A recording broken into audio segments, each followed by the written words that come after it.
कार्तिक, हाँ कार्तिक तुम्हारा एक क्वेश्चन ड्यू है, मुझे पता है। तूने कैसे क्वेश्चन पूछा है। ध्रुव मॉर्निंग सर। हाँ गुड मॉर्निंग। ध्रुव तुम्हारे डाउट्स मैंने सॉल्व करके सेंड कर दिया, एक बार चेक कर लेना, ठीक है ना। और but today I will start by asking something and that is, मैंने बोला था कि वीकेंड में एक असेसमेंट करने के लिए, असेसमेंट इन द सेंस कि just to make a calculation as to how many questions have you done in this last 2 months। तो I hope you have done it, ठीक है ना, I hope you have done it. और ये ना every week Sunday जो है regularly करते हैं, so don't shy of from that, ठीक है। चलो लेट्स स्टार्ट। हम लोग उस दिन डिस्कस कर रहे थे दो चीज। पहला चीज डिस्कस किए थे I and that is equal to N E A V D, और दूसरा डिस्कस किए थे and that was you know V D and that is E by M into tau. Let me just quickly take you through the एक second. Now there are comments कि अब तो आप hair cut करवा ही लो। So this is from दिव्यम। लग तो मुझे भी रहा है पर मैं नाई ढूंढ रहा हूँ। या तो मुझे लग रहा है कि सेल्फ नाई से करना पड़ेगा। चलो एनीवे, तो like tau is relaxation time.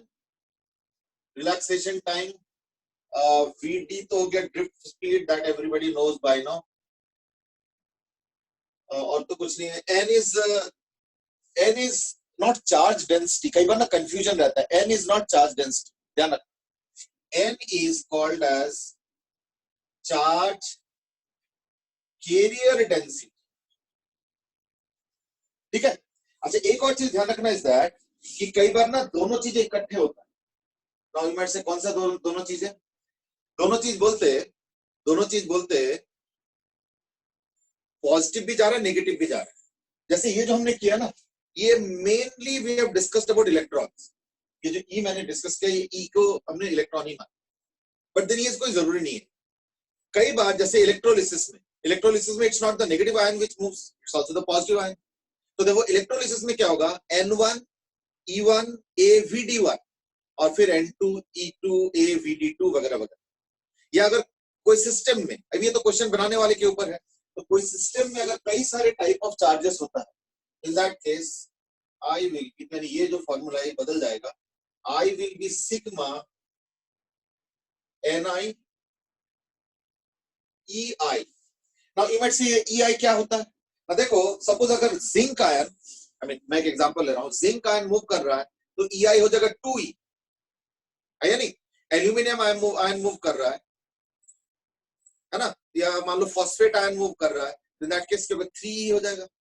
तो therefore EI can be E, 2E और 3E, ध्यान रखना। Ni हो गया, EI हो गया, A तो चलो कांस्टेंट होता है, और VDI। ड्रिफ्ट स्पीड भी देखो, हेवी आयंस के ड्रिफ्ट स्पीड थोड़ा कम होता है और हल्का जो आयंस होता है उनके ड्रिफ्ट स्पीड थोड़ा सा ज्यादा होता है। तो देयर आर सम कैलकुलेशंस हैं। तो देयरफॉर अगर किसी सिस्टम में कई सारे आयंस के मूवमेंट हो रहा है और अगर उनके वजह से करंट हो रहा है, तो वो थोड़ा सा हमें देखना पड़ेगा, इसका समेशन भी हो सकता है। But anyway, that let's put that aside now, ठीक है, let's put that aside now, let's now discuss in general. तो ये आ गया। इसके बाद हम लोग कुछ चीज और डिस्कस करेंगे, जैसे मैं इसको अब रेजिस्टिविटी से कंपेयर करना चाहता हूं। कैसे? देखो I is not only equal to NeVT, I is also equal to V by R। You know, V by R can be written as, R को लिख देता हूं as rho L by A। Now, what is dVdr? Nothing but electric field। ये जो V by L है, this is nothing but electric field। और जो 1 upon rho है, इसको मैं लिख सकता हूँ सिग्मा, है ना। तो सिग्मा V by L को E, तो यानी सिग्मा E A। तो these are different ways of linking हमें। अब I तो हो गया सिग्मा EA और I is also equal to NeAVD, यानी मैं लिखूंगा NeAVD is equal to sigma EA sigma EA।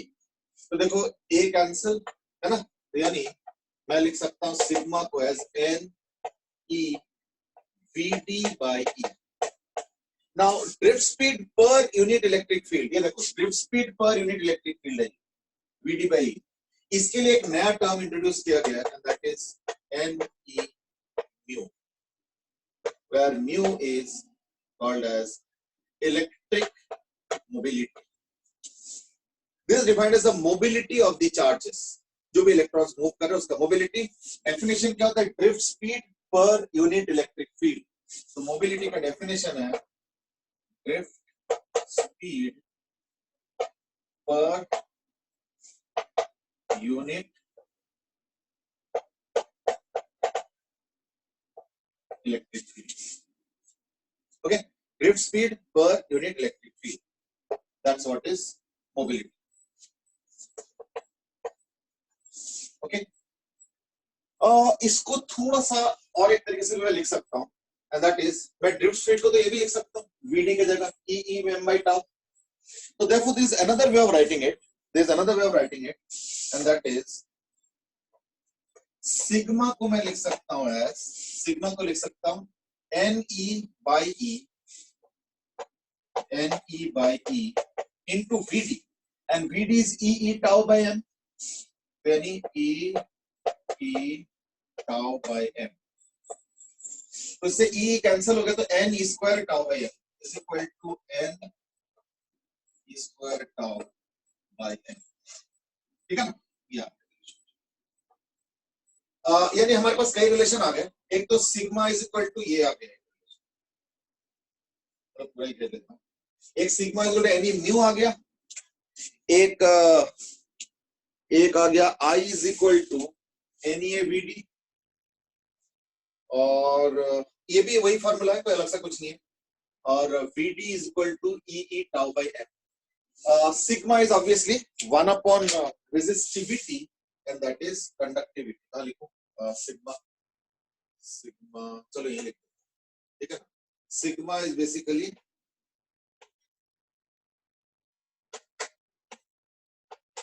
conductivity. So these are the correlationship between various quantities which go on to making our opinion on the internal view of current, कि अंदर से current कैसे flow कर रहा है उसका एक overall picture. ठीक है ना? That's how it is. अब इसमें एक क्वेश्चन है,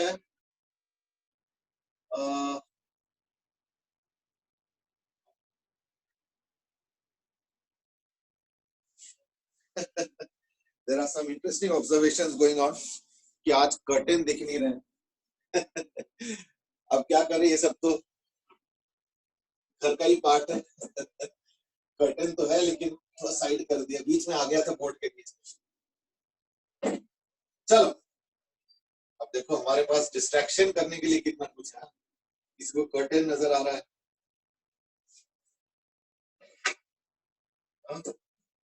अब पता नहीं हमारे बीच में अर्जुन कौन है. वैसे लिटरली अर्जुन भी है हमारे बीच में, बट मैं प्रोवर्बियल अर्जुन की बात कर रहा हूँ. ठीक है ना? And that is who can see only the, क्या बोलते हैं, द बॉल नहीं, the dot inside the eye of the bird. कितना फिलोसॉफिक. ठीक है ना? चलो anyway, there is a question now for solving, and that is suppose मेरे पास एक वो है, ये अलग मटेरियल, ये अलग मटेरियल. इसका n है, इसका 3n है, इसका रेडियस 2r है और इसका रेडियस r है. ठीक है? फाइन. ये l हो गया, ये 2l हो गया, या 3l कर दो. 3l 5 है. Fine. Question is find VD1. Find the ratio of the drift speed. जल्दी करो. n के बारे में मैं बोलना भूल गया. तुमने बोला तो था शायद, नहीं बोला था? अच्छा, n क्या है बताता हूं मैं. n को बोलते हैं हम लोग एज चार्ज कैरियर डेंसिटी.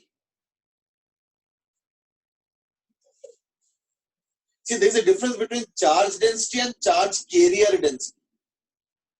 अब बोलो ये कैसे? मैं सपोज थोड़ा सा इसको विजुलाइज करो. सपोज एक सर्टेन कंटेनर में 10 इलेक्ट्रॉन्स है. ठीक है? और उतने ही वॉल्यूम के कंटेनर में 10 प्रोटॉन्स है. और एक उतने ही वॉल्यूम के कंटेनर में सपोज 10 एल्यूमिनियम आयंस, फिर से सुनना, एक सर्टेन वॉल्यूम ऑफ कंटेनर में 10 इलेक्ट्रॉन, उतने ही वॉल्यूम ऑफ कंटेनर में 10 प्रोटॉन और उतने ही वॉल्यूम ऑफ कंटेनर में 10 एल्यूमिनियम आयंस।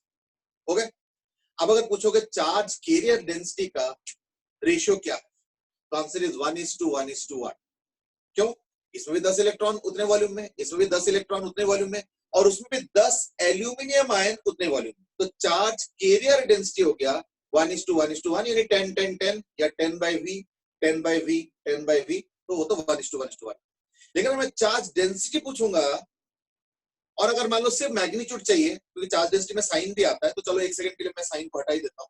तो अगर चार्ज डेंसिटी का मैग्नीट्यूड पूछूंगा तो हो जाएगा 1:1:3, यानी चार्ज कैरियर डेंसिटी 1:1:1, लेकिन चार्ज डेंसिटी हो जाएगा 1:1:3, क्योंकि एक एक एल्यूमिनियम आयन में जो है 3 पॉजिटिव चार्ज होता है। तो देयरफॉर वो नंबर ऑफ चार्जेस इनटू 3 करके, sorry, number of charge carriers into 3 करके चार्ज आएगा। तो चार्ज कैरियर डेंसिटी का जो शॉर्ट में डेफिनेशन है, that is equal to number of charges per second. Please understand, it's not charge, sorry, second per volume. ठीक है ना? See, please understand, it's not charge per unit volume. Charge per unit volume होता है charge density, तो कहीं confusion ना हो जाए, ध्यान रखना इस चीज। तो n जो है number of charges per unit volume का हिसाब, and you finally find out the drift speed. ठीक है, ऐसी एक और पैरेलल में भी दूंगा।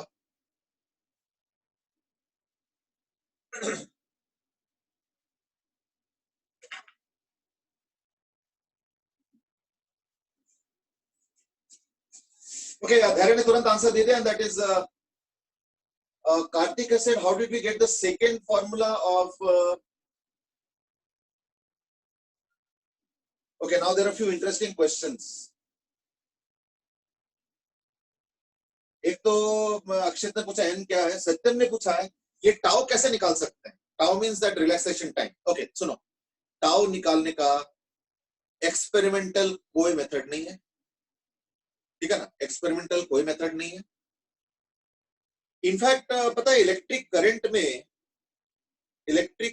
में इंटरनल व्यू का कुछ भी निकालने का कोई एक्सपेरिमेंट नहीं। ना तुम रेजिस्टिविटी निकाल सकते हो इंटरनली कोई मेजर करके, वो सब इनडायरेक्ट है कि करंट निकाला, एरिया निकाला, लेंथ निकाला, इस तरीके से। बट देन रेजिस्टिविटी को पकड़ने वाला कोई चीज, जैसे करंट को पकड़ने वाला एमीटर है या गैल्वेनोमीटर वगैरह, यानी करंट को कोर मेजर करता है, तो एक्सेट्रा। तो लाइक डायरेक्ट मेजरमेंट करने के लिए ना हमारे पास रेजिस्टिविटी निकालने का तरीका है डायरेक्टली, इनडायरेक्टली तो वो इधर उधर से कैलकुलेट करके रेजिस्टेंस निकाल लो, एल निकाल लो, एरिया निकाल लो, तो rho R is equal to rho L by A करके रो निकल जाता है, वो इनडायरेक्ट। बट डायरेक्ट मेथड से ना रेजिस्टिविटी, ना कंडक्टिविटी, ना ड्रिफ्ट स्पीड, ना number of charge carrier per unit volume यानी चार्ज कैरियर डेंसिटी, और हाँ ना रिलैक्सेशन टाइम, इनके कोई भी चीजों का डायरेक्ट मेजरमेंट करने का हमारे पास कोई तरीका नहीं। ठीक है, ध्यान रखना, कोई तरीका नहीं। फिर हम क्या करते हैं, फिर वही इनडायरेक्टली इधर उधर की चीजें निकाल के फिर वैल्यूज को फॉर्मूला में पुट कर करके फिर हम कैलकुलेट करते हैं। That's how it is. अच्छा, दूसरी बात है कि how did we get the second formula of conductivity, ये वाला। वो एक्चुअली पता क्या है, देखो कंडक्टिविटी क्या है, N E into V D by E, है ना, इसी फॉर्मूला से है। देखो ना, ई को नीचे लेके आ गया, ए तो कैंसिल हो गया, N E V D by E, और यहाँ पे मैंने लिखा था, अब तो मिटा दिया, बट यहाँ पे कहीं पे लिखा था V D is equal to E E tau by M. ये E E tau by M मैंने पिछले क्लास में लास्ट में डिराइव किया था, तो मैंने उसको डायरेक्टली उठा के डाल दिया, ये वाला।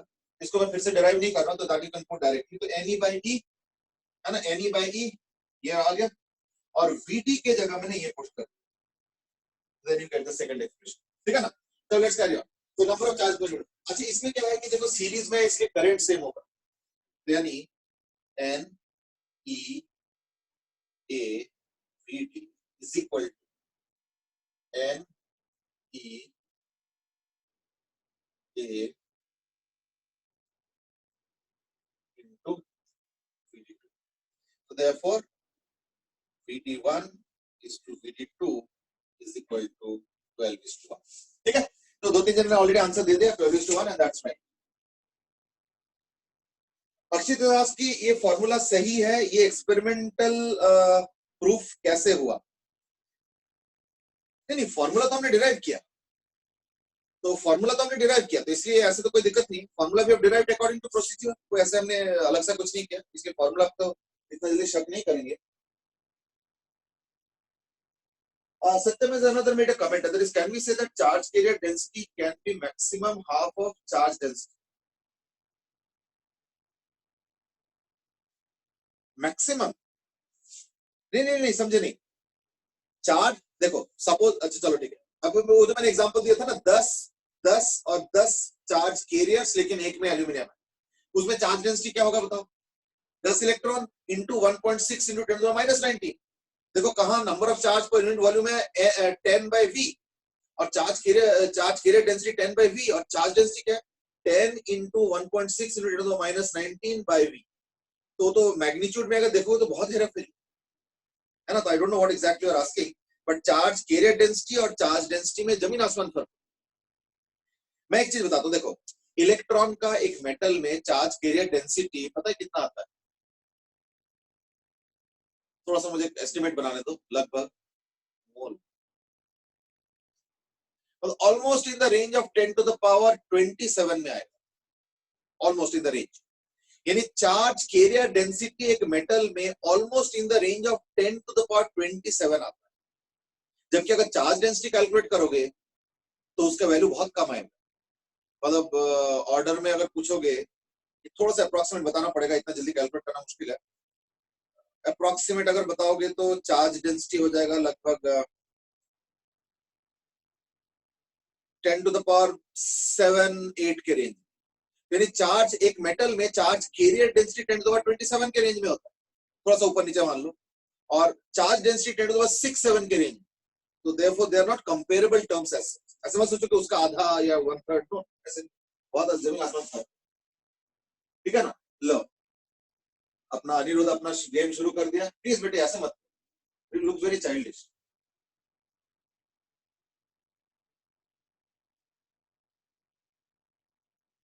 ध्रुव हैज आस्क्ड कि इस आंसर में हम ई की जगह कुछ और कब डाल सकते हैं? देखो ई होगा या तो ई का मल्टीपल, वो तो क्वांटाइजेशन ऑफ चार्ज ने हमें रेस्ट्रिक्ट कर दिया। तो ई की जगह कुछ और डालोगे तो क्या आएगा? जैसे एल्यूमिनियम में 3e, जिंक में 2e, कैल्शियम में 2e, या फॉस्फेट आयन है ना, और भी जो आयन्स है पॉजिटिव हो नेगेटिव हो, तो देखो सारे ई के मल्टीपल तो होना ही है या नहीं। बाकी क्वेश्चन के ऊपर है, ठीक है ना, but mostly E 2e 3e 4e ऐसे ही होगा, 4 भी बहुत रेयरली होगा इनफैक्ट, है ना, क्योंकि सारा तो चार्ज जो है इलेक्ट्रॉन के ही मल्टीपल है, और कहां से चार्ज है, इज इट। चलो let's continue.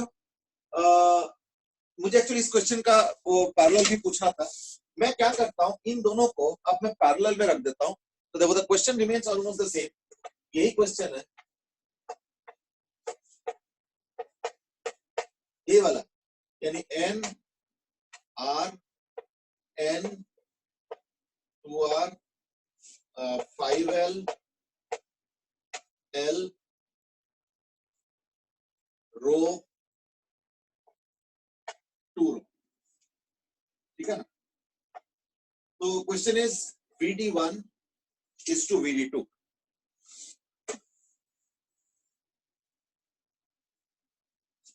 Again the same question, find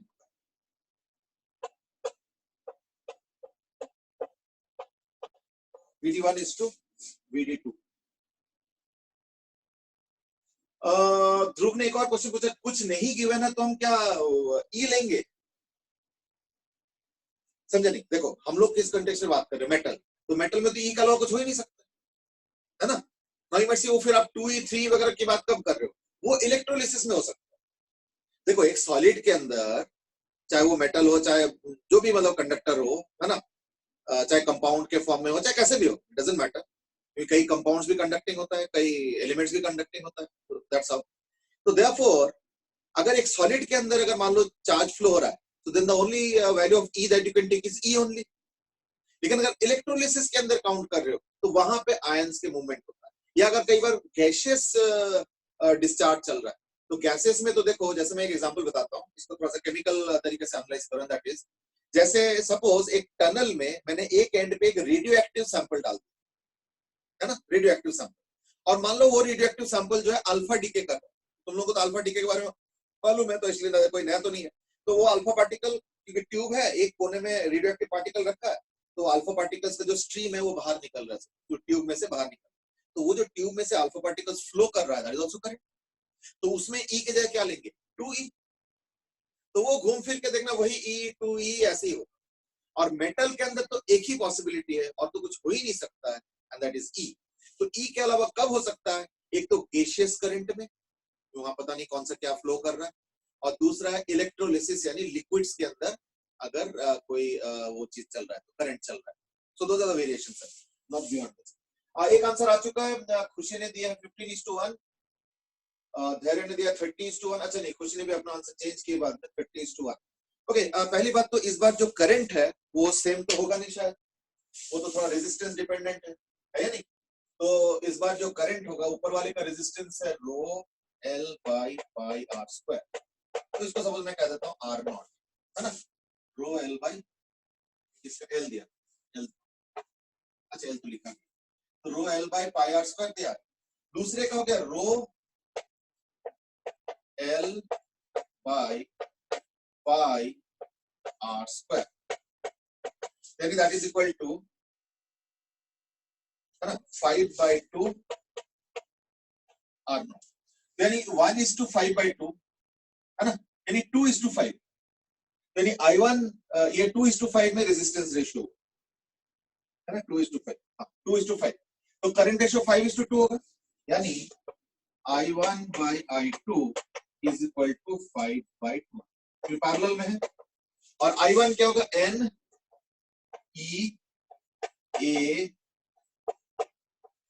VD1 by N E A VD2, बस दैट्स इट। बाकी तो कैलकुलेशन है, तो लाइक 4 12 60/2, बिल्कुल सही, 30:1, एकदम सही।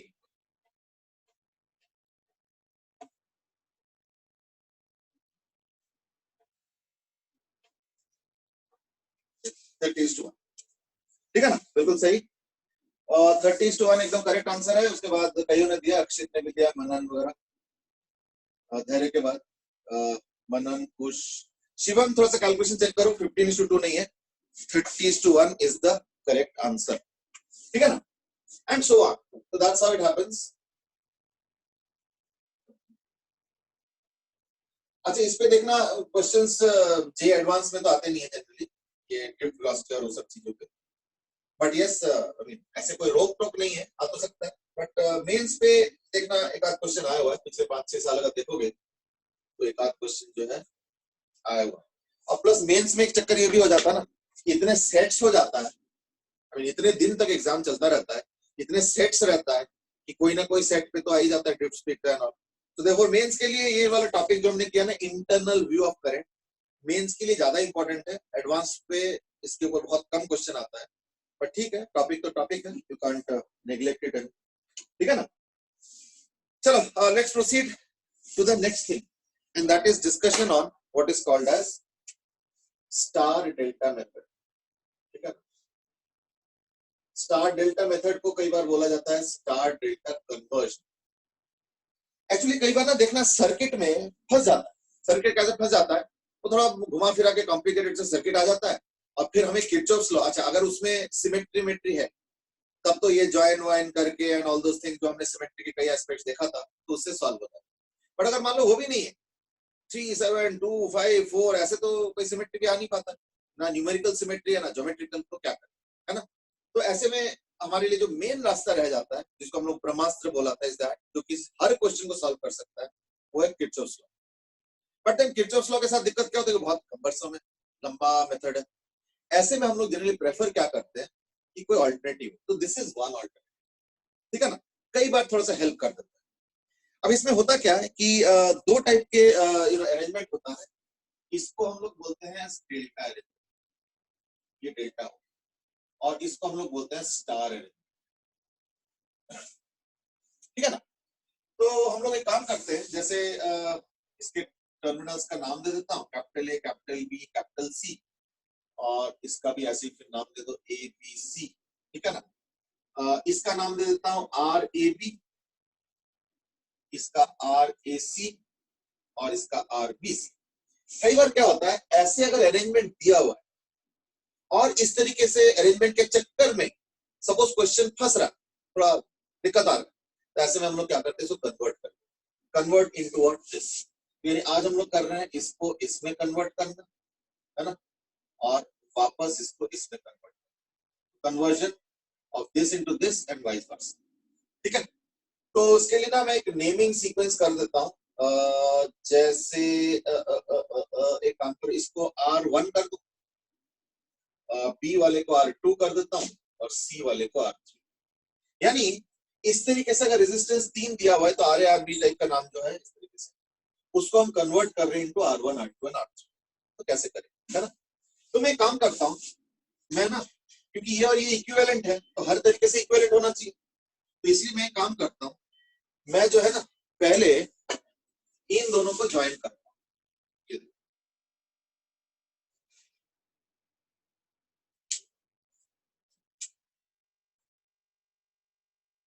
ठीक है। अगर मैं इन दोनों को ज्वाइन करता हूँ तो यहाँ पे भी फिर इन दोनों को ज्वाइन करके वही आना चाहिए रिजल्ट, ठीक है ना। अब इसके अक्रॉस जो रेजिस्टेंस है वो क्या होगा, है ना, इसके अक्रॉस रेजिस्टेंस होगा R B C into R A B plus R A C, है ना, by R A B plus R A C plus R B C. और अगर इन दोनों के अक्रॉस देखता हूं तो ये तो देखो जुड़ा नहीं है मैंने, क्योंकि मैं इक्विवेलेंट बोल रहा था, हर मामले में इक्विवेलेंट होना चाहिए, चाहे कैसे भी करो। तो अगर मैं इन दोनों को जोड़ता हूं, इन दोनों को जोड़ता हूं तो भी इक्विवेलेंट होना चाहिए, तो फिर तो ये आया नहीं पिक्चर में। This will become equal to R2 plus R, क्योंकि ये डेल्टा है और ये स्टार है, तो अगर मैं इसको इसमें कन्वर्ट कर रहा हूं, यानी I am trying to find out R1 R2 and R3, तो इसको हम लोग बोलेंगे डेल्टा टू स्टार कन्वर्जन, इसका उल्टा भी होता है, ठीक है। दिया। अब मैं ऐसी जो है ना पेयरिंग करूंगा, तो इसके साथ यहाँ अगर ये बीसी के जगह मैं इधर ले लूंगा तो क्या होगा, ये इसके साथ आ जाए, यानी अब आ जाएगा आर ए सी, है ना।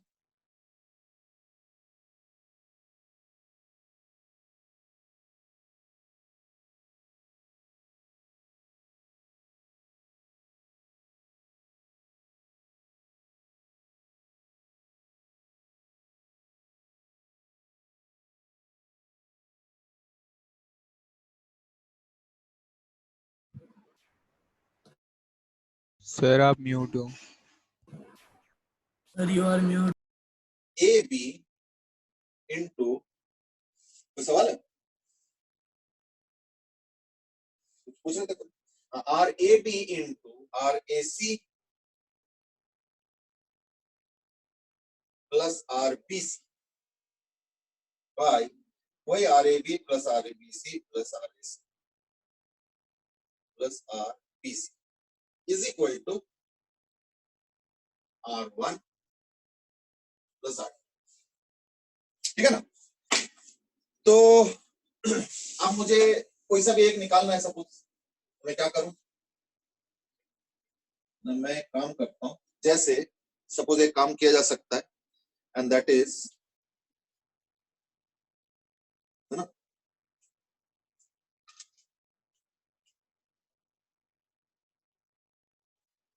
दैट इज इन दोनों में से कोई सा भी, जैसे इन दोनों को जोड़ लेता हूं, है ना, इन दोनों को ऐड कर देता हूं और उसमें से माइनस कर देता हूं, ठीक है। तो अगर इन दोनों को ऐड करके इसको माइनस करोगे तो देखो डिनोमिनेटर तो वही आएगा, यानी 1 प्लस 2 माइनस 3, ठीक है। अब करके मुझे रिजल्ट बताओ।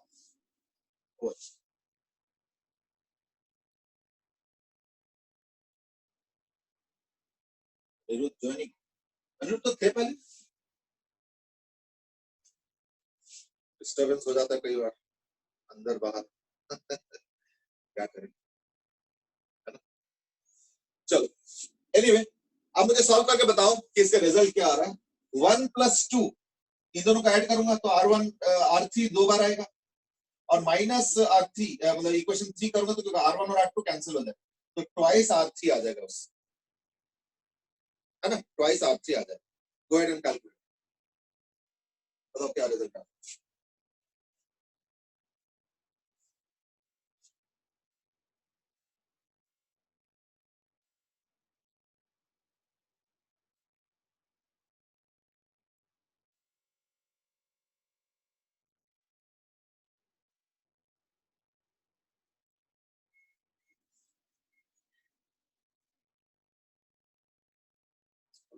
आंसर टिल येट, कोई नहीं, आराम से कर लो, कोई ज्यादा। अच्छा इसमें देखना कई सारी देखो डिनोमिनेटर तो सबसे बड़ा कि डिनोमिनेटर सेम है, ये सबसे बड़ा फायदा, और ये जो सारे पेयर्स है सारे डबल डबल डबल डबल है, तो कुछ कैंसिल वैंसिल होता जाएगा, तो उसके बाद रिजल्ट देखो क्या आ रहा है।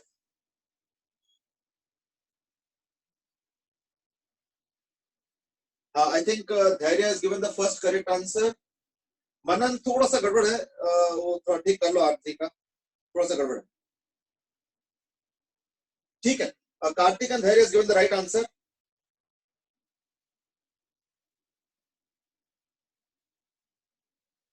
हाँ ठीक है ठीक है, वो तुमने गलती से प्लस लिखा था, अब वो माइनस होगा, ठीक है ठीक, समझ। Now it's okay, now it's okay, if you calculate carefully. अब मैं काम करता हूँ, कईयों ने कैलकुलेट ऑलरेडी कर लिया, कुछ करना नहीं है, इन दोनों को ऐड करके इसको माइनस करो, R3 निकल जाएगा, इन दोनों को ऐड करके इसको माइनस करो, R1 निकल जाएगा, इन दोनों को ऐड करके और इसको माइनस करो तो R2 आ जाएगा, मतलब एक्चुअली ट्वाइस ट्वाइस आएगा, twice R1 twice R2 twice R3 आएगा, तो उसके बाद तो अपना manipulation. Therefore finally we get R1 is equal to RAB RAC by sigma RAC plus RAB plus RBC। देख लो, यानी इसको याद रखने का एक तरीका है, बड़ा सिंपल सा। अगर ये वाला चाहिए, ये वाला अगर चाहिए, तो इसके अगल बगल वाले दो रेजिस्टर्स को मल्टीप्लाई कर लो और टोटल को सम अप कर लो, तो डिनोमिनेटर में। अगर ये वाला चाहिए, ये वाला यानी ये वाला इस जगह पे, ये वाला अगर चाहिए तो इन दोनों को मल्टीप्लाई कर लो और टोटल से डिवाइड कर लो, और अगर R2 चाहिए यानी ये वाला, ठीक है ना, R2 अगर चाहिए, ठीक है ना, तो इन दैट केस इन दोनों को मल्टीप्लाई कर लो, ये जो है इन दोनों को मल्टीप्लाई कर लो and you will be able to get the answer, ठीक है। तो देखो R1 आ गया, सिमिलरली R2 आ गया, and that is RAB RBC by RAC plus RAB plus RBC, and similarly अब तो R3 आएगा, कितना आ गया होगा, R3 is equal to RAC RBC by RAC plus RAB plus RBC। अब बाकी अपने आप समझ जाओ। तो ये हो गया इसका तरीका। अब नाउ लेट्स सी कि इसका क्या कोई फायदा भी है, ठीक है ना। वेल थोड़ा सा फायदा तो है, थोड़ा सा तो फायदा है, कभी कभी फायदा है। जैसे अभी मैं क्वेश्चन ही दे देता हूँ, चलो इसके ऊपर डायरेक्टली रियलाइज इसका क्या फायदा है। जैसे मान लो मैं क्वेश्चन देता हूँ, यही वाला जो जो व्हीटस्टोन ब्रिज वाला, लेकिन जनरल ब्रिज, ठीक है, जनरल ब्रिज। तो मान लो ये 2 ओम 1 ओम 1 ओम, है ना, 3 ओम 1। अब देखो इसमें रेजिस्टेंसेस बहुत ज्यादा मुश्किल नहीं है, रेजिस्टेंसेस बहुत ज्यादा मुश्किल नहीं है, लेकिन ना रेशियो है, देखो रेशियो नहीं है, और ना ही एंटी है, थोड़ा सा ये एंटी है बट देन 2 अच्छी मैचिंग नहीं है, तो देयरफॉर ये एंटी भी नहीं है और विस्टोन भी नहीं है, देयरफॉर ये थोड़ा सा लंबा हो जाता है अगर मान लो तुम उसको किरचॉफ लॉ से सॉल्व करते हो तो। इन दैट केस एक अल्टरनेटिव क्या होता है, ये जो डेल्टा दिख रहा है, चाहे ये वाला डेल्टा ले लो चाहे ये वाला डेल्टा, जो तुमको अच्छा लगे उसको कन्वर्ट कर लो इनटू स्टार।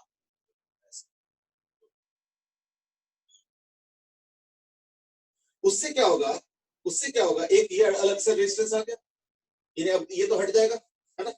अब जो है ये हट जाएगा, ये हट जाएगा, ये हट जाएगा, ये हट जाएगा, और उसके जगह ये तीन नए आ गए। तो देखो ये दोनों सीरीज, ये दोनों सीरीज, और ये आपस में पैरेलल, और साथ में ये सीरीज, यानी क्या हो गया, आप देखो सीरीज पैरेलल के तरीके से क्वेश्चन सॉल्व है या नहीं, है ना। तो इसको फटाफट निपटाते हैं। तो ये वाला क्या होगा, ये वाला ये होगा 1 into 3, है ना, 1 into 3 by 1 plus 1 plus 3, यानी ये हो जाएगा 3/5,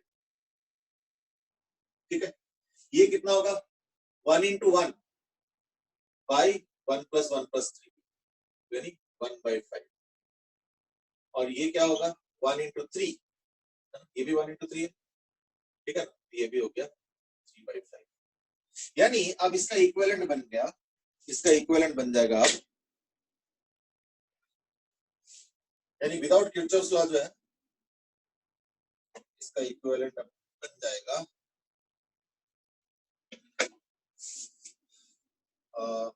2 and 1/5, तो 11/5, ठीक है ना, 11/5, और 1 and 3/5, है ना, तो 8/5, और साथ में 3/5, ठीक है ना। तो ये बन जाएगा जो है 11 plus 8, 19 और 88/90,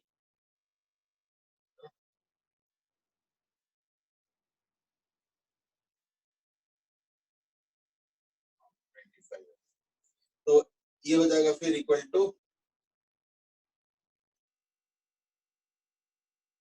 3/5, और ये हो जाएगा जो है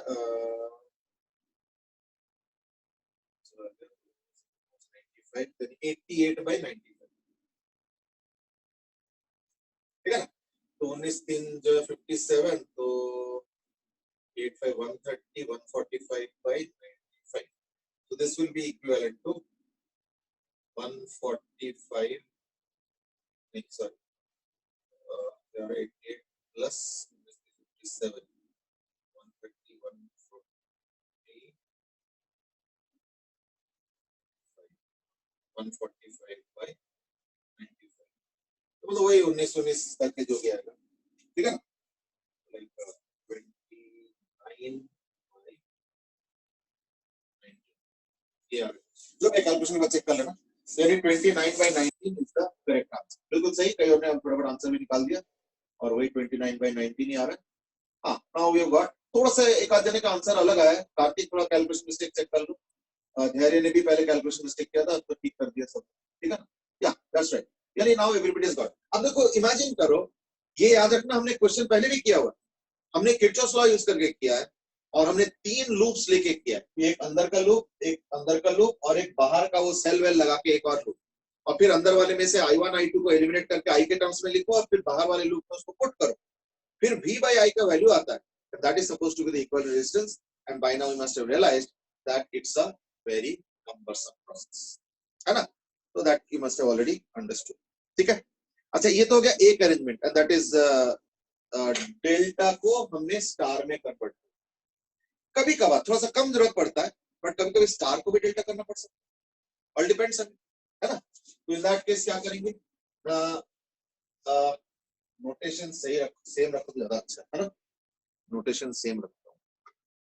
तो फिर से वही, इस बार ये हो गया RAC RAB वाला, तो ABC, ये RAB RBC RAC, और ये वही R1 R2 R1 B वाला R2 और R, ठीक है। तो इस बार खुद ही कर लो, अब वेटिंग फॉर मी। वैसे पता है क्या, कि अब इसको उल्टा भी कर सकते हो, कि R1 मालूम है मुझे इन terms of RAB RAC, R2 मालूम है इन टर्म्स ऑफ RAB RAC, और R3 भी मालूम है या नहीं, तो अब रिवर्स कर लो, कि X Y Z in terms of ABC पता है, तो अब ABC in terms of X Y Z निकाल, इट्स ऑलमोस्ट लाइक दैट, है या नहीं? अब ट्राई करो, जस्ट टेक अ मिनट और to and find out the relationship, उसी को रिवर्स कर लो। मतलब मैंने बोला ना X Y Z in terms of ABC मुझे पता चल, तो उस रिलेशनशिप को ऑब्जर्व करो और फिर उल्टा करके वैल्यूज निकाल लो, देखते हैं क्या वैल्यू आ रहा है।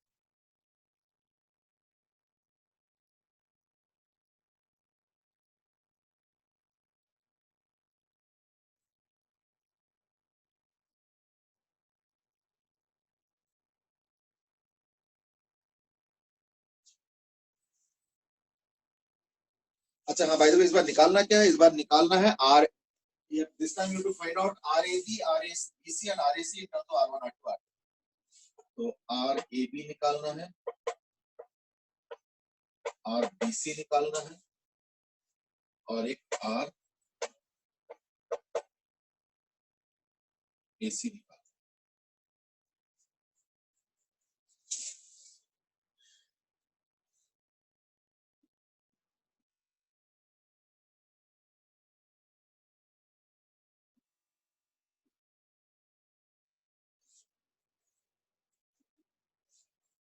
यानी ये मालूम है, ये निकाल,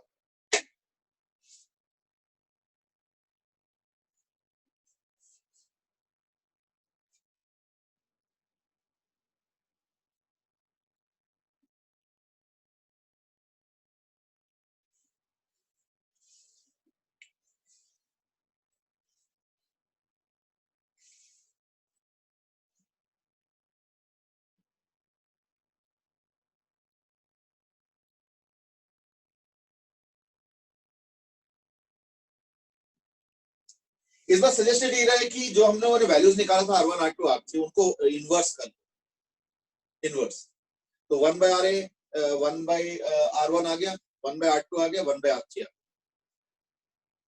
ठीक है ना? अब फिर मैनिपुलेट कर, दैट इज वन वे। तो जो आंसर आएगा वो मैं बता देता हूँ, एक स्कीम से याद कर लो तो ज्यादा अच्छा है। जैसे ये आर ए बी निकालना है, यानी हमें ये वाला निकालना, ठीक है ना? तो उसके लिए क्या होगा ना, नीचे R3 और ऊपर आएगा सबका समेशन, यानी R1 R2 plus R2 R3 plus R3 R1 by R3, वो चेक कर, ठीक है ना? समझ आ गया ना? यानी अगर मान लो तुमको ये वाला निकालना A B, A B, in that case इसके जो ऑपोजिट वाला साइड में है ना R3, वो आएगा डिनोमिनेटर में, और ऊपर तो सबका सेम आएगा, ऊपर सबका सेम आएगा, ऊपर में कोई फर्क नहीं पड़ता, डिनोमिनेटर में आएगा। सिमिलरली अगर मान लो तुमको आरबीसी निकालना, तो दैट केस ये वाला का रेजिस्टेंस का पिवट होगा, यानी R1, तो नीचे R1 आएगा, बाकी न्यूमरेटर सबका सेम है, न्यूमरेटर सबका हो जाएगा R1 R2 plus R2 R3 plus R3 R1 by RBC, तो बीसी में ये वाला रेजिस्टेंस इंपॉर्टेंट है, विच इज R1, तो R1, और आरएसी में, एसी, एसी में क्या होगा, ये वाला resistance which is what R2, AC के लिए नीचे R2 और न्यूमरेटर तो सेम ही है, R1 R2 plus R2 R3 plus R3 R1, ठीक है ना?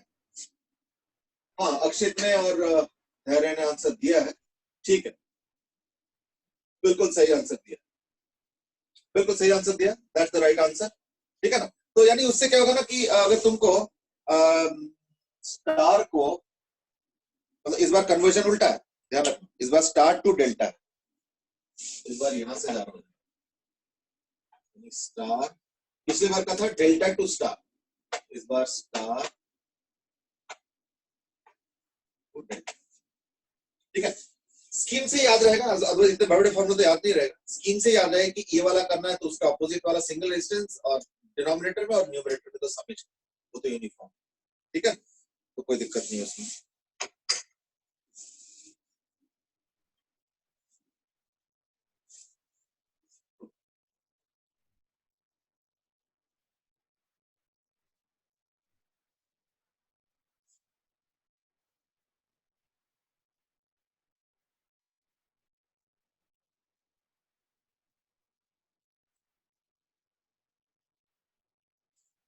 ओके, एक्चुअली देखा जाए ना तो सर्किट सॉल्व करने के और भी कई सारे methodology, but you know apart from this star delta बाकी कोई उतना कोई ज्यादा यूटिलिटी नहीं, इन द सेंस कि बाकी ऑलमोस्ट कॉपी कैट या carbon copy of your Kirchhoff's law, ठीक है ना।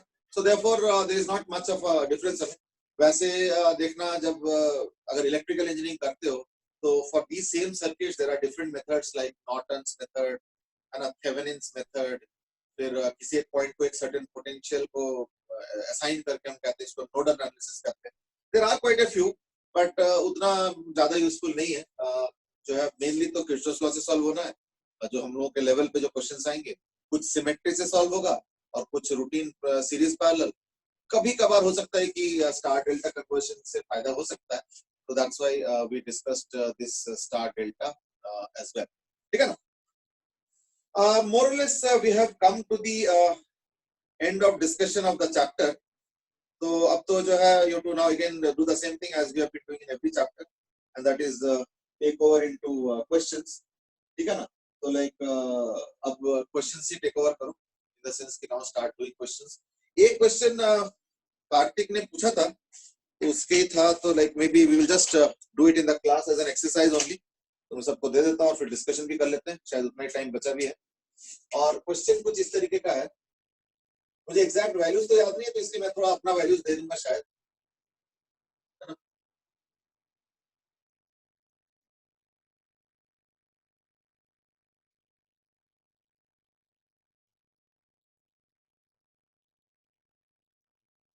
कुछ ऐसे कर लो 1 farad 1 farad 2 farad 2 farad 1 farad 1 farad 1, ठीक है ना। इसका सी इक्विवेलेंट निकालना, इसका जो है सी इक्विवेलेंट निकालना।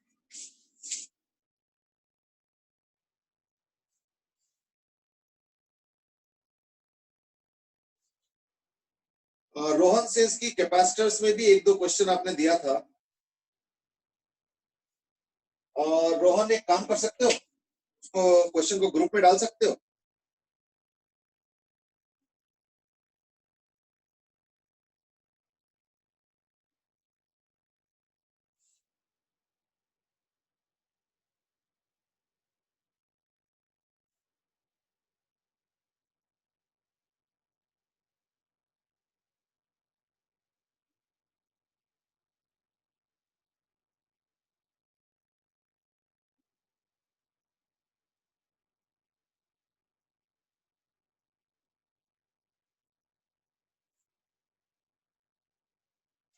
तो तब तक ये कर लो।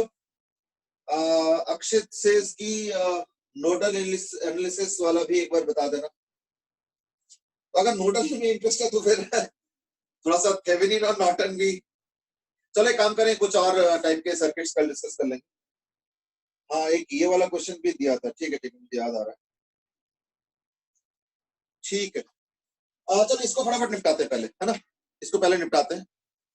देखो इसमें क्या है ना कि एंटी सिमेट्री है, कि इसका कैपेसिटी इसके बराबर है, इसका कैपेसिटी इसके बराबर है, so there is symmetry but not exactly mirror symmetry, but you know but skew symmetry. Skew symmetry मतलब ऐसे घुमा के अगर 180 डिग्री करता हूं तो सर्किट रिवर्स हो रहा है, मतलब सर्किट जो है सेम बन रहा है। That is what is skew symmetry. तो इसलिए क्या होगा कि अगर मान लो यहाँ पे कुछ भी चार्ज आता है, लेट्स से कैपिटल, तो ध्यान से इसका एनालिसिस देखो, और मान लो यहाँ पे अगर स्मॉल क्यू जाता है तो देखना यहाँ पे भी स्मॉल क्यू आएगा, क्योंकि ये जो सर्किट है ना ये ऐसे करके 180 डिग्री घुमाओगे, ठीक है ना, ऐसे, तो देखना वही बन रहा है, दोबारा बन रहा है, ठीक है ना। तो यानी ये हो गया स्क्यू सिमेट्री। यही होता है, एक सिमेट्री होता है कि एक लाइन के अबाउट या प्लेन के अबाउट मिरर में, तो वो सिमेट्री हो गया, और ये स्क्यू सिमेट्री हो गया। तो स्क्यू सिमेट्री चार्जेस डायगोनली बराबर। इसका लेटेस्ट से सपोज है क्यू डैश, क्यू डैश, तो इसका भी क्यू डैश होगा, ठीक है। अब प्रॉब्लम है इसको लेके, तो इसको लेके क्या देखो कि ये जो क्यू यहाँ से निकला और क्यू डैश चला गया, तो यहाँ पे क्या आएगा, तो यहाँ पे आएगा Q minus Q dash. Similarly थोड़ा सा एक चीज फील करो कि यहाँ से क्यू डैश चला गया और उसमें से यहाँ पे क्यू चला गया, तो यहाँ पे क्या जाएगा, क्यू डैश माइनस क्यू। मैं एक काम करता हूँ, इसके पोलैरिटी को चेंज करके मैं उसको भी क्यू माइनस क्यू डैश लिख देता हूँ। तो ध्यान से देखना इस चीज को। अगर मैं इस जंक्शन में देखता हूं तो Q आया और यहाँ पे Q डैश गया तो इधर आ गया Q माइनस Q डैश। और अगर मैं इस जंक्शन में देखता हूं तो Q डैश आया, ये देखो माइनस प्लेट का मतलब चार्ज निकलना, तो Q डैश आया, Q यहां चला गया तो Q डैश माइनस Q ऊपर गया। यानी अगर इस प्लेट को प्लस और इसको माइनस करो तो Q डैश माइनस Q लिखना चाहिए। मैंने इसकी क्या किया, पोलैरिटी रिवर्स कर दिया, सो दैट मैंने Q डैश माइनस Q को भी रिवर्स करना पड़ेगा, तो Q माइनस Q डैश। ये जानबूझ के किया। रीजन क्या है? Reason is that now let's look at this junction. इस जंक्शन में अगर ध्यान से देखोगे तो इसमें है plus Q minus Q dash और इसमें है माइनस वही value Q minus Q dash, यानी इन दोनों को मिला के 0 आ रहा है। तो देयरफॉर अगर मैं चाहूं तो मैं इस जंक्शन में इस वायर को नहीं भी रख सकता। क्यों? क्योंकि यही वाला चार्ज तो फ्लो करके इधर चला गया। जस्ट फॉर फॉर्मेलिटी मैं इसको ऐसे कर देता हूं, यानी ये वाला जो वायर है ना, ये पूरा सेपरेट हो सकता है। देयरफॉर अब मैं इसका रीडिजाइन करूंगा। ये देखो कैसे, अब ये रीडिजाइन होकर पता है कैसे बनेगा, ये बनेगा और 1 और 1 सीरीज में आ गया, तो यानी ये हो गया 0.5, 0.5, ये 1, ये 0.5, ये 2, ये 2, ये 1, ये आ गया। नहीं मर्सी तो आपने गायब कर दिया, नहीं गायब नहीं किया, ये देखो एक सिंगल वायर हो गया। इस वायर को उठा के बाहर कर दो, तो ये जो पूरा वायर है ना, ये वाला, इसको उठा के मैंने ऐसे कर दिया, ये हो गया 1 और 1 सीरीज में है, यानी 0.5। यानी इफेक्टिवली क्या हुआ, देखो एक एंटी विस्टर्न भी आ गया।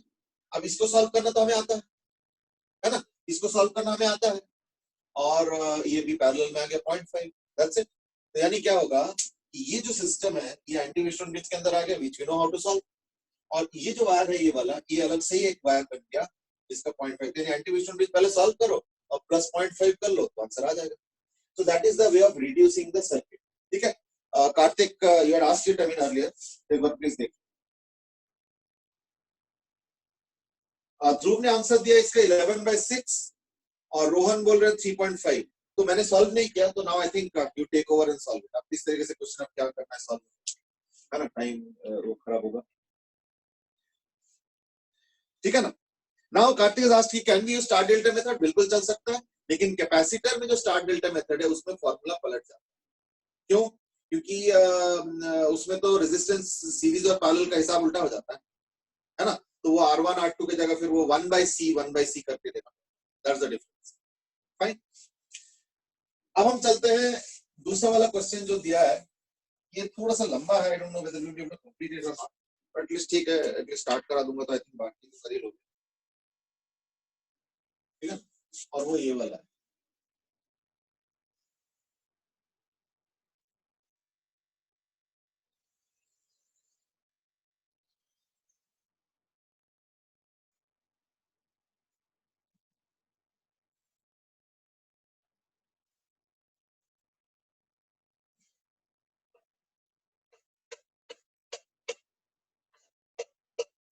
मैं एक काम करता हूँ, इसमें एक सेक्शन लेता हूँ which is going to help me finally, and that is यहाँ पे एक सेक्शन लेता हूँ ऐसे। इसका अगर मैं टॉप व्यू बनाता हूँ तो पता है क्या होगा, ऐसे टॉप व्यू आएगा ये वाला।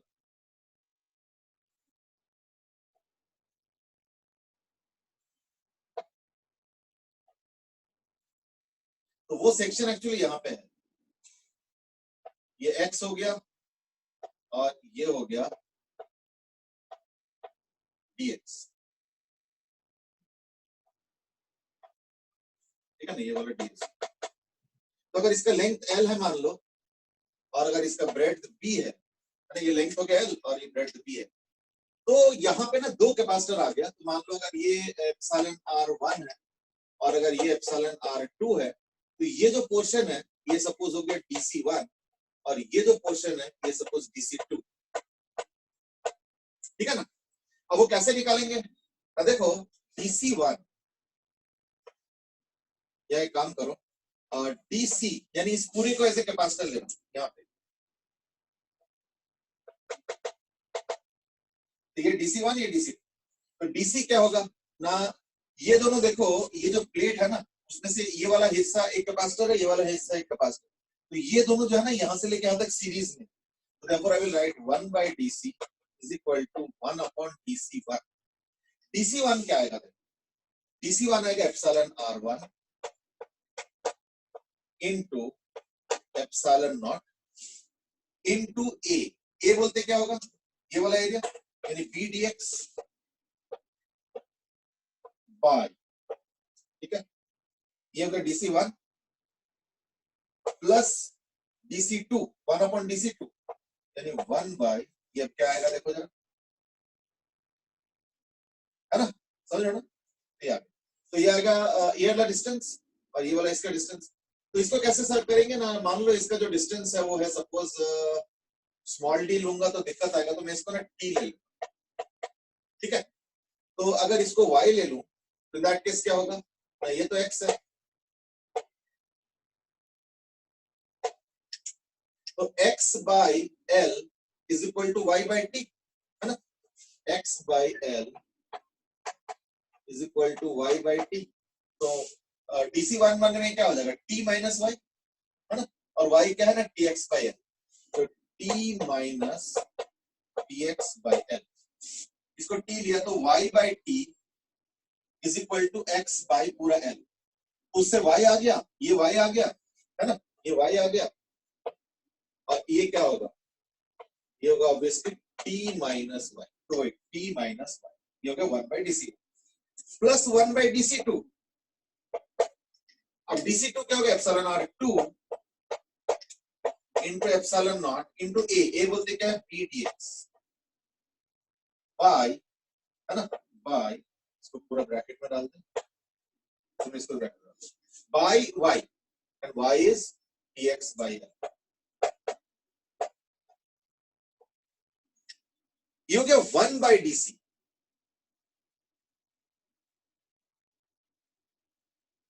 हाँ, Aryan has given us a methodology हमें, है ना, ठीक है ना, Aryan has said about the methodology and you are right. Akshit has asked about the capacitor and all. चलो उसको भी रहने दो, है ना, पहले इसको कंप्लीट करते हैं, आई थिंक उतना ही टाइम बचेगा शायद। हाँ, तो 1 by dc 1 by dc1 plus 1 by dc। अब अगर मैं इसको सिंप्लीफाई करूंगा, है ना, क्योंकि ये सारा ऊपर चला जाएगा, ये भी ऊपर चला जाएगा, तो ये आ जाएगा, देखना, एप्सिलॉन नॉट b dx को देखो कॉमन है ना, तो मैं कॉमन ले लेता हूँ 1 upon epsilon not b dx common अगर मैं लेता हूँ, तो दैट केस क्या होगा, है ना, तो t कॉमन लेके 1 minus 1 by x 1 minus x by l, और इसमें भी इनफैक्ट t भी कॉमन है ना, t कॉमन,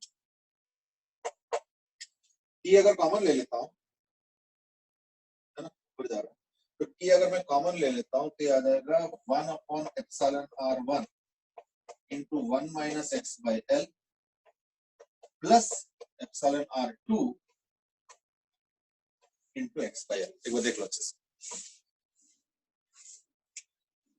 ठीक है ना।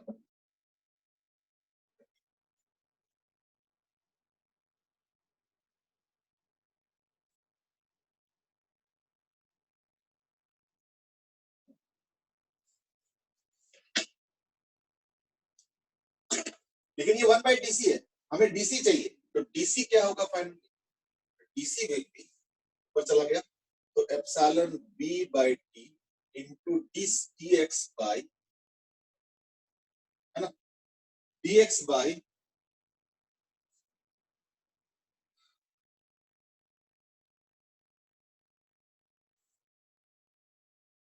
एक छोटा सा मिस्टेक है यहाँ पे, ये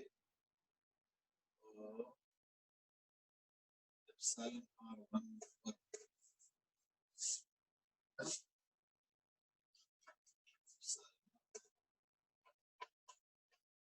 एप्सिलॉन r1 ऊपर होगा,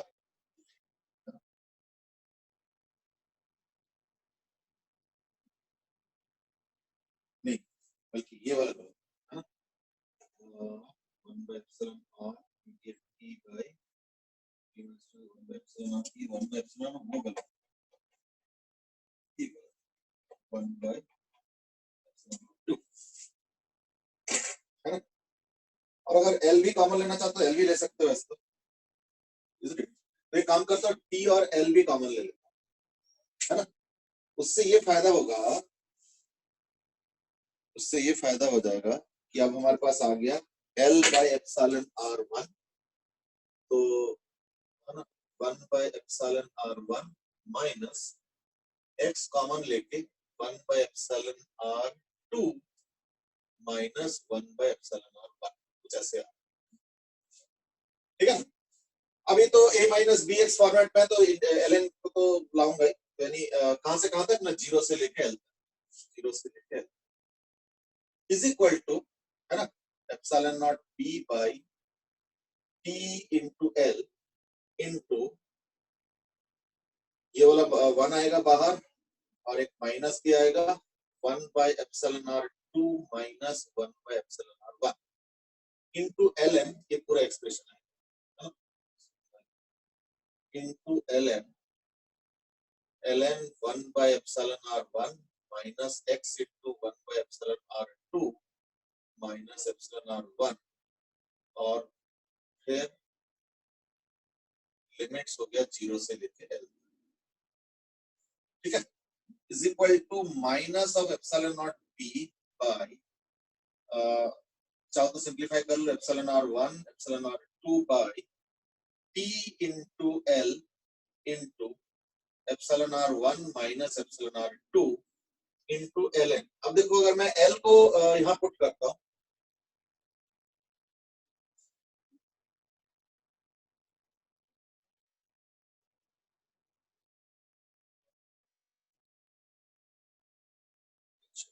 तो एक l आएगा, एक l, ठीक है, ठीक है। तो अगर मैं l को यहाँ पुट करता हूँ तो ये आ जाएगा जो है L/ε/R1, है ना,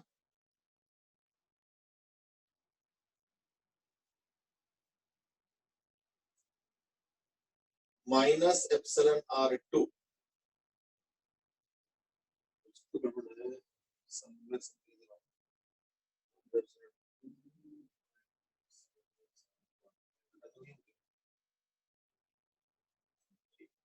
L को अगर पुट करता हूँ तो that case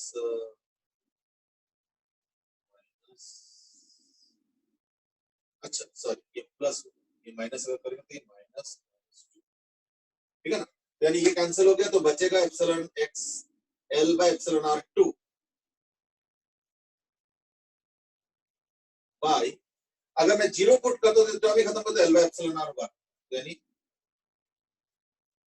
ln L/ε/R1 minus है तो ln2 के साथ कंबाइन हो जाता है, इज इक्वल टू, आप इसको ε/1/2 ना करके ε/2/1 भी कर सकते हैं एज यू विश, यानी epsilon not b ε/R1 ε/R2 by, ठीक है ना, बाय t इंटू, तो फिर ये भी उल्टा हो जाएगा ना, माइनस कर रहा हूँ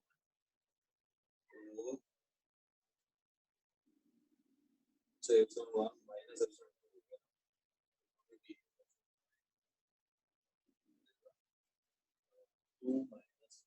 ठीक है, t into l into ln epsilon r, sorry epsilon r2 minus epsilon r1 into ln epsilon r1 by epsilon r2, ये चीज है, ठीक है। और अगर माइनस को रखोगे तो इन दैट केस ये भी epsilon r2 by epsilon r1 हो जाएगा, माइनस को अंदर ले जाओगे तो, है ना, तो ये एक्सप्रेशन आ रही है, जरा चेक कर लेना कैलकुलेशन, और सब 1 और 2 पे लेकर रिवर्स हुआ था, है ना, तो लाइक अच्छा जय ने भी कुछ पूछा है, I don't know what exactly was the question. Sir, parallel to the plate element लेकर अगर हम एलिमेंट का इक्विवेलेंट पोजीशन निकालते हैं, नहीं वो नहीं कर पाएंगे, पता है क्यों, क्योंकि ज्वाइनिंग ऐसे दिया था मैंने, तो उसमें पैरेलल टू द प्लेट नहीं चलेगा, है ना, ऐसे ऐसे और ऐसे, पैरेलल टू द प्लेट अगर करते हो तो इन दैट केस प्रॉब्लम याद है ना, वो एक बार एक क्वेश्चन किया था कि प्लेट से इक्वी डिस्टेंट अगर दो एलिमेंट लेता हूं मैं तो वो दोनों सेम पोटेंशियल पे नहीं हो, तो पैरेलल सेक्शन का लेने का मतलब क्या हुआ, यानी what you are saying is कि हम ऐसे सेक्शन क्यों नहीं लेते, ऐसे सेक्शन लेने का मतलब हुआ कि you are taking all these points at same potential, जो कि नहीं होगा।